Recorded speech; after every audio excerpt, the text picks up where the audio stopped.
কখনো কি চিন্তা করে দেখছেন কেন আসলে মুসলমানরা 1400 বছর ধরে প্রায় পুরাটা সময় পৃথিবী ডমিনেট করলো, যেখানে শুরু হইলো মরুভূমি থেকে? কেন ইউরোপ আমেরিকা এত লম্বা সময় ডমিনেট করতে পারে না? আপনি যদি সময়ের 1400 বছরের স্কেলে দেখেন, ব্রিটিশ এম্পায়ার খুবই অল্প সময় আসলে ডমিনেট করছে, আমেরিকান এম্পায়ার খুবই অল্প সময় ডমিনেট করতেছে। কিন্তু আপনি যদি অ্যারাব এম্পায়ার, অটোমান এম্পায়ার দেখেন, এরা অনেক লম্বা সময় করছে, এর থেকে অনেক অনেক লম্বা সময়। এবং আপনার অ্যারাব মুসলিম এম্পায়ার যেটা, সেটা তো 500 বছর শুধু ডমিনেট করে সারা পৃথিবীর ইতিহাস পুরোপুরি বদলায় ফেলছে। অ্যান্ড দেন তারপরে আবার যখন অটোমান এম্পায়াররা আসলো, তারা যে সিটিগুলো বিল্ড করলো, যে লম্বা সময় ধরে সার্ভাইভ করলো, সাস্টেইন করলো, এবং সে এত লম্বা সময় তাদেরকে ওই পরিমাণ হত্যা অথবা জঘন্য হতাহতের কাজ করতে হয় না যেটা ব্রিটিশ এম্পায়ারকে করতে হয়েছে। কেন কেন চাইনিজ এম্পায়ার এতটা লম্বা সময় ডমিনেট করতে পারেন? তারা ছিল, রেলেভেন্ট ছিল। পার্সিয়ান এম্পায়ারও ছিল, কিন্তু সারা পৃথিবীর সবকিছুকে তারা বদলাইতে পারে নাই। কেন এটা মুসলিম এম্পায়াররা, সেটা অ্যারাব এম্পায়ার হোক অথবা অটোমান এম্পায়ার হোক, কেন তারা এটা আসলে এত লম্বা সময় পারছে এবং এত লম্বা সময় ধরে তারা সাস্টেইন করছে? এবং এখনো আপনি যদি দেখেন যে পৃথিবীর সবচেয়ে রিলিজিয়াসলি কমিটেড পিপল হচ্ছে কি মুসলমানরা, কেন ওয়েস্ট এটাকে ধারণ করতে পারে না? এবং এইটা আমরা বোঝার চেষ্টা করবো আজকে। এটা এত ইম্পর্টেন্ট আমাদের জন্য। আমাদের প্রোগ্রামের টাইটেল স্পন্সর স্কাই বাই বিডির কাছে বিশেষ কৃতজ্ঞতা। 2 লক্ষের বেশি উদ্যোক্তা তাদের সাথে অলরেডি কানেক্টেড। যে কোনো প্রোডাক্ট এক্সপোর্ট ইম্পোর্ট বিজনেসের ক্ষেত্রে চায়না থেকে আপনি আনতে চাচ্ছেন, স্কাই বাই বিডি হতে পারে আপনার বেস্ট পার্টনার। পশ্চিমের রোগ, অন্তরের রোগ বোঝার ক্ষেত্রে আল্লাহ কোরআনে কোয়েশ্চেন করতেছেন। আল্লাহ বলতেছেন সূরা ফুরকানের 43 নম্বর আয়াতে, তুমি কি তাকে দেখছো যে তার নিজের ডিজায়ারকে সে গড মনে করে, তার নিজের কামনা, বাসনা, চাওয়া, ইচ্ছা, তার প্রায়োরিটিকে সে আল্লাহর প্রায়োরিটির উপরে দেয়। তার কাছে তার চাওয়াটাই ইম্পর্টেন্ট, সেটাই তার গড। আল্লাহ বলতেছেন তুমি তাকে দেখছো। খুবই সিমিলার আয়াত 45 নম্বর সূরার 23 নম্বর আয়াতেও আসছে যে তুমি কি তাকে দেখছো যে তার নিজের তার নিজের সত্তাকে, তার নিজের চাওয়া পাওয়াকে, তার নিজের ডিজায়ারকে, তার নিজের হাওয়াকে সে গড মনে করে। এই যে প্রশ্নটা, এই প্রশ্নটার মধ্যে লুকায় আছে অনেক কিছু। এক্সাম্পল দিই। এক ভদ্রলোকের সাথে কথা হচ্ছে, প্রবাসী, উনি একটা ওয়েস্টার্ন কান্ট্রিতে থাকেন। এই প্রবলেমটা ইস্টেও আছে, বাই দ্য ওয়ে। আমি বলতেছি না শুধু ওয়েস্টের প্রবলেম, বাট ওয়েস্টের প্রবলেমটা অনেক বেশি।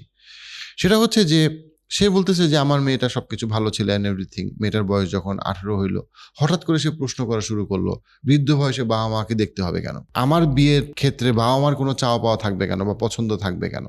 আমি যাকে পছন্দ তাকেই তো বিয়ে করব। আচ্ছা, মেয়ে প্রশ্ন করা শুরু করলো, আমি যদি ইনকাম করা স্টার্ট করি, দেন আমার বাবা মার দায়িত্ব আমাকে নিতে হবে কেন? বাবা আমার সাথে সম্পর্ক ভালো রাখতে হবে কেন? আমাকে কেন চাচা ফুফুর সাথে সম্পর্ক রাখতে হবে? আমাকে কারোর সাথে সম্পর্ক রাখতে হবে কেন? আমি আমার টাকা আয় করি, আমি শিক্ষিত, আমি যেমনি যা ইচ্ছা তা করবো। এন্ড আমার যদি ভালো লাগে আমি তোমাদের সাথে সম্পর্ক রাখবো, দেখা করবো। যদি ভালো না লাগে করবো না। আমাদের পুরো রমাদান প্রোগ্রাম পাওয়ার্ড বাই আম্রপালি, আপনার ইফতারের সাথে। এই যে মাইন্ডসেটটা, এই মাইন্ডসেটটা কোথা থেকে আসছে? রুটটা কি? এই মাইন্ডসেটটা আসছে অন্তরের রোগ থেকে। এবং যেই রোগটা হইল, সে তার নিজেকে গড মনে করে, সে তার নিজেকে স্বয়ংসম্পূর্ণ মনে করে। সে মনে করে এটা পারফেক্টলি এথিক্যাল এবং পারফেক্টলি ফাইন, যে সে যেটা করতে চায় সে সেটা করবে। এবং সমাজ এবং রাষ্ট্রের দায়িত্ব হইল সে যা ইচ্ছা করতে চায় তাকে তা করতে দিতে হবে, কারণ তার কাছে মনে হচ্ছে সে কারো ক্ষতি করতেছে না, কোট আনকোট ক্ষতি করতেছে না। আচ্ছা, একটা এক্সাম্পল দিই তো। পৃথিবীর সমস্ত পুরুষ আর সমস্ত নারী যদি একসাথে চিন্তা করে যে আমরা টাকা কামাই এবং আমাদের জীবন আমাদের, এবং আমরা কেউ বাচ্চা নিব না, আমরা তো কারো ক্ষতি করতেছি না, আমরা জাস্ট বাচ্চা নিতেছি না, তাহলে 100 বছর পরে পৃথিবীতে মানুষ থাকবে? প্র্যাকটিক্যালি থাকবে না, বা খুব কম থাকবে। তাহলে পৃথিবীতে এত বছর ধরে মানুষ কেন আছে? কারণ মানুষ রেসপন্সিবল, কারণ মানুষ কালেকটিভলি মনে করে না যে রেসপন্সিবিলিটি নেওয়াটা তার জন্য খারাপ। কেন মানুষ যুদ্ধে যায়? তার পরিবারকে বাঁচানোর জন্য বা তার দেশকে বাঁচানোর জন্য। কারণ সে মনে করে তার লাইফটাতে ওই স্যাক্রিফাইস এবং রেসপন্সিবিলিটিটা তাকে মহান করে। এখন এইটার যেই আন্ডারলাইং এসেন্সটা, সেটা কোত্থেকে আসে? সেটা ইসলাম দেয়, সেটা লিবারালিজম কখনো দিতে পারে না, সেটা সেকুলারিজম কখনো দিতে পারে না, কখনোই পারবে না। কারণটা হচ্ছে আপনি যখন ইসলামে আসলেন, খুব খেয়াল করবেন কথাটা, আমাদের বাচ্চাদেরকে যদি আমরা শিখাইতে না পারি, আমার টিচার হিসেবে স্টুডেন্টকে যদি শিখাইতে না পারি, আমরা তাদেরকে ইসলামে রাখতে পারবো না। কারণটা হচ্ছে পুরা মিডিয়া, ফেসবুক, সোশ্যাল মিডিয়া তার উল্টা কথা বলে। তুমি যা করতে চাও তাই করবা, তুমি তোমার গড, তুমি তোমার স্রষ্টা, তুমি কি কাপড় পরবা, তুমি কিভাবে কথা বলবা, তুমি কিভাবে তাকাবা, সবকিছু তোমার ইচ্ছা। তোমাকে কেউ কোনো কিছু বলতে পারবে না, সবকিছু তোমার ইচ্ছা। কিন্তু ইসলাম বলে না, তুমি আল্লাহর বান্দা, তুমি পৃথিবীতে আসছো আল্লাহর প্রতিনিধিত্ব করতে। তা না হলে তুমি জালেম, তা নাহলে তুমি ফাসেক, তা নাহলে তুমি বিভ্রান্ত। তোমার কাজটা হচ্ছে কি রেসপন্সিবল হওয়া। এই জন্য আল্লাহ তোমাকে পাঠাইছে, তোমাকে আল্লাহটা কাজ দিয়ে পাঠাইছে। তুমি সেই কাজ করার মাধ্যমে তুমি ফুলফিল করতেছো ওই রিজনটা, যে রিজনে তোমাকে পাঠানো হয়েছে।